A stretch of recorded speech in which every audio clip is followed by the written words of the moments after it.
শ্রদ্ধাবাননসূয়স্য শৃণুয়াদপি যো নর সোপি মুক্ত শুভান লোকান প্রাপ্নুয়াৎ পুণ্য কর্মণাম। কেউ যদি নিয়মিত ভগবদ্গীতা শ্রবণ করে সে স্বর্গলোক প্রাপ্ত হবেন।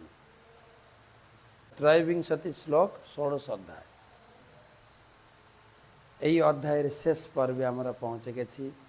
দৈব অসুর দুইটা বর্ণনা করার পরে কিভাবে আমরা অসুর গুণ থেকে দৈব গুণে এগোতে পারবো তার বর্ণনা দুটো শ্লোকে, 23 এবং 24। 23 শ্লোক।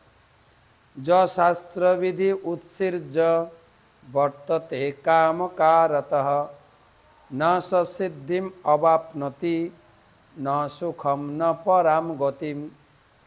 য শাস্ত্রবিধি উৎসৃজ্য বর্ততে কামকারত ন স সিদ্ধিম অবাপ্নতি ন সুখম ন পরাম গতিম। অনুবাদ: ভগবান বলছেন, যে শাস্ত্রবিধি পরিত্যাগ করে কামের বশবর্তী হয়ে যথেচ্ছাচারে লিপ্ত থাকে সে সিদ্ধি, সুখ, পরাগতি লাভ করতে পারে না।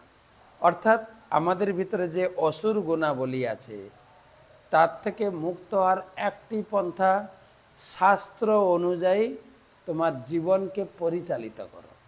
শাস্ত্র যে শাসন করে আমাদের ঠিক সঠিক লাইনে নিয়ে চলবেন। ভগবান বলছেন যে শাস্ত্র মানে না, যথেচ্ছাচার জীবন করে সে অসুরজনী প্রাপ্ত হবে এবং অসুর গুণাবলীতে তার জীবন কষ্টময় হয়ে পড়বে।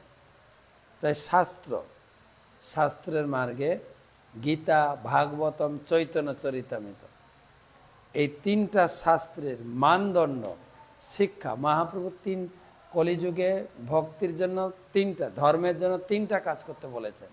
বল কৃষ্ণ, হরিনাম করো; ভজ কৃষ্ণ, হরি পূজা করো; কর কৃষ্ণ শিক্ষা।